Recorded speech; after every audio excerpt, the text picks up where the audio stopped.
بسم اللہ الرحمن الرحیم ایاک نعبد و ایاک نستعین۔ اے اللہ، ہم تیری ہی عبادت کرتے ہیں اور تجھی سے ہی مدد مانگتے ہیں۔ میں احمد نواز بخاری، صدر تحریک انصاف، خانقاہ شریف، آپ سے مخاطب ہوں۔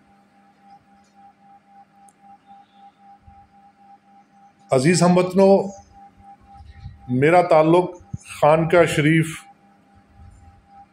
سے ہے اور یہ خانقاہ شریف ریاست بہاولپور کا ایک قصبہ ہے۔ یہ وہی ریاست بہاولپور تھی جس نے پاکستان بنانے کے لیے اپنا وجود تک قربان کر دیا۔ ہم وہی بہاولپوری ہیں جو پاکستان کے بننے سے پہلے بھی ایک آزاد ریاست کے شہری تھے۔ بہاولپور ہی وہ ریاست تھی جس نے اپنا وجود پاکستان کے لیے قربان کر دیا۔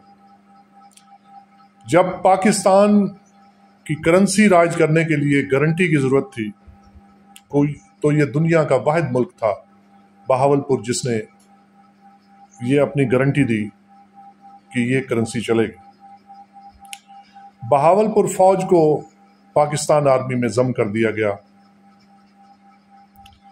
جو آج بلوچ ریجمنٹ کے نام سے آج بھی پاک فوج کا حصہ ہے۔ پاکستان کے لیے تقریباً سب لوگوں نے قربانیاں دی۔ کوئی لوگ ہجرت کر کے آئے، کوئی لوگوں نے ادھر رہ کے کاوشیں کی، کیونکہ سب کو ایک محفوظ گھر کی تلاش تھی۔ عزیز ہم وطنو، ریاست بہاولپور کے شہری پہلے سے آزاد تھے۔ پاکستان بنانے کے لیے انہوں نے اپنی آزادی قربان کی، پاکستان پہ اپنا آزاد گھر قربان کر دیا پاکستان کے لیے۔ پاکستان بن گیا الحمدللہ۔ پاکستان بننے کے بعد بہاولپوریوں کے ساتھ کیا ہوا؟ بہاولپور کے دریا بیچ دیے گئے۔ بہاولپور ایک زرعی علاقہ تھا، لیکن زراعت سے ریلیٹڈ جو فیکٹریز تھیں، جو صنعتیں تھیں، وہ بہاولپور سے دور کہیں اور لگائی گئی۔ بہاولپور کی زمینیں غیر بہاولپوریوں کو الاٹ کی گئی۔ لمبی کہانی ہے۔ بہاولپور ریاست کا وجود بھی بھٹو صاحب نے ختم کر دیا۔ بحیثیت صوبہ جو ریاستی حیثیت تھی بہاولپور کی، وہ بھی ختم کر دی گئی۔ اس کے باوجود ہم کل بھی پاکستان کے عاشق تھے۔ ہم آج بھی پاکستان زندہ باد کہتے ہیں اور ہماری آئندہ نسلیں بھی پاکستان کے لیے قربانیاں دیتی رہیں گی۔ لیکن محترم، پچھلے 3 سال پہلے محترم، پاکستان کی پاکستان کا گروتھ ریٹ 6% تھا۔ پاکستان کی انڈسٹری پوری قوت پہ چل رہی تھی، مزدور نہیں مل رہے تھے۔ کورونا کی وجہ سے کچھ مسائل ضرور ہوئے، لیکن حالات انڈر کنٹرول تھے۔ سسٹینیبل 6% گروتھ ریٹ تھی، $22 ارب خزانے میں تھے۔ پاکستان کی انڈسٹری پوری طاقت کے ساتھ چل رہی تھی۔ پاکستان میں میگا فیکٹریز کی سیل جو تھی، ٹریکٹرز کی، کارز کی، موٹر سائیکلز کی، وہ سب کے سامنے ہے۔ ریکارڈ سیل ہو رہی تھی۔ PDM 1، PDM 2 اور درمیان میں جو ان 3 سالوں میں ہر چیز، سب کچھ برباد کر دیا گیا۔ عمران خان کا نام تک لینے پہ پابندی عائد کر دی گئی۔ عمران خان کے ساتھ کی ضد میں पाकिस्तान भर के किसानों, मजदूरों, सनतकारों का सबका बेड़ा गर्क कर दिया गया।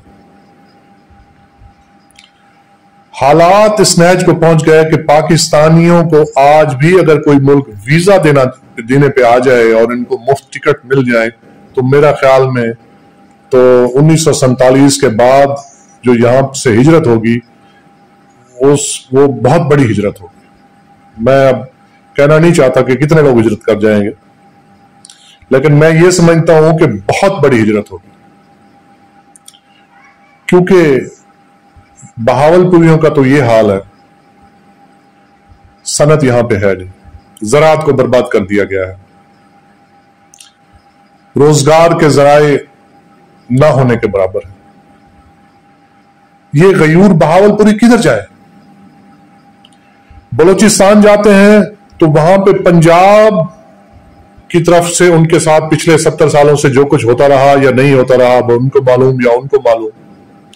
हमें यह मालूम है कि हम उधर जाते हैं तो वो हमें पंजाबी कह के जो है ना वो मारने पे हमें तैयार है।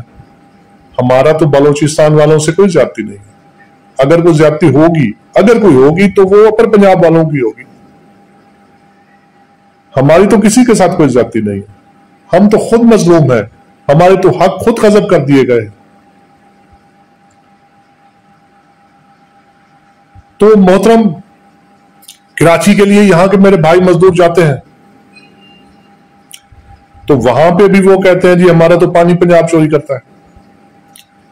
तो वहां पे जो है ना पंजाबी के खिलाफ वो जो मोहब्बत है या जो भी है वो आपके सामने है।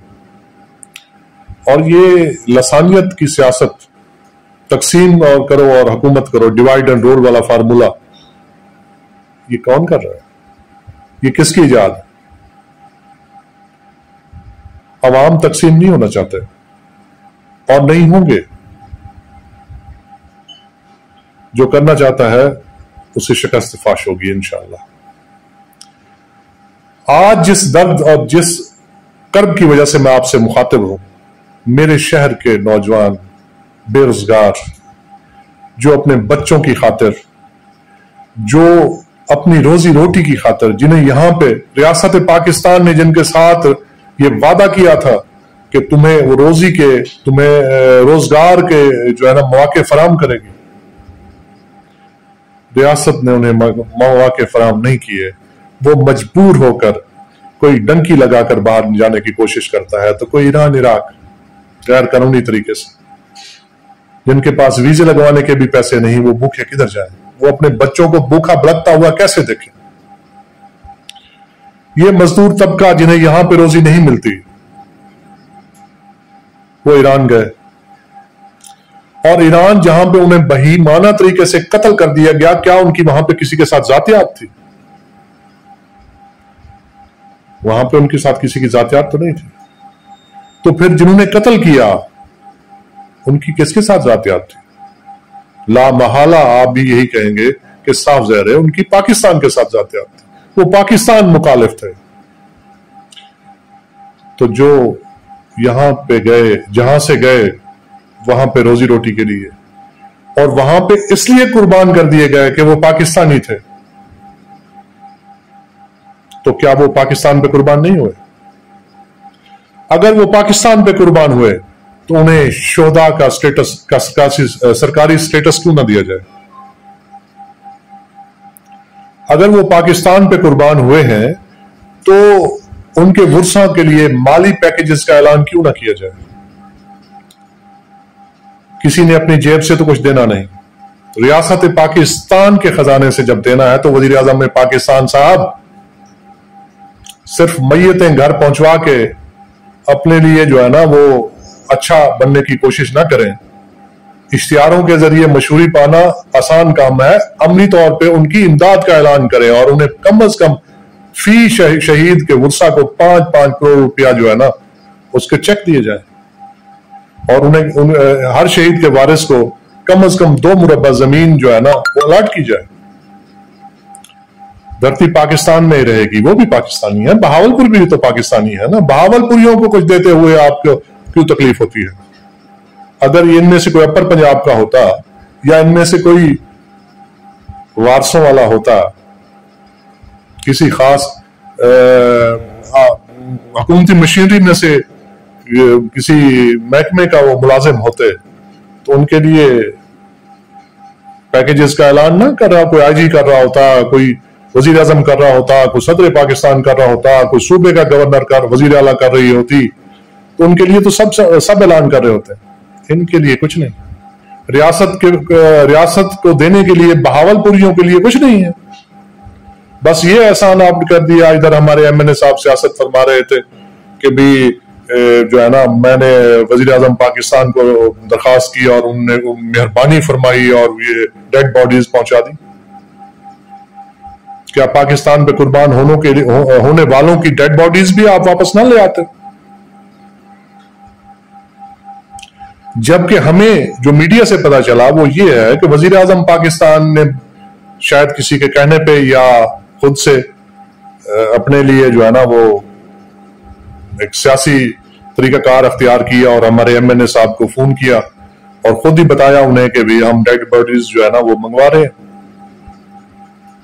बहरहाल आपने डेड बॉडीज मंगवाई, आपका बहुत बहुत शुक्रिया। शोहदा के वुरसा की माली इमदाद का ऐलान करें।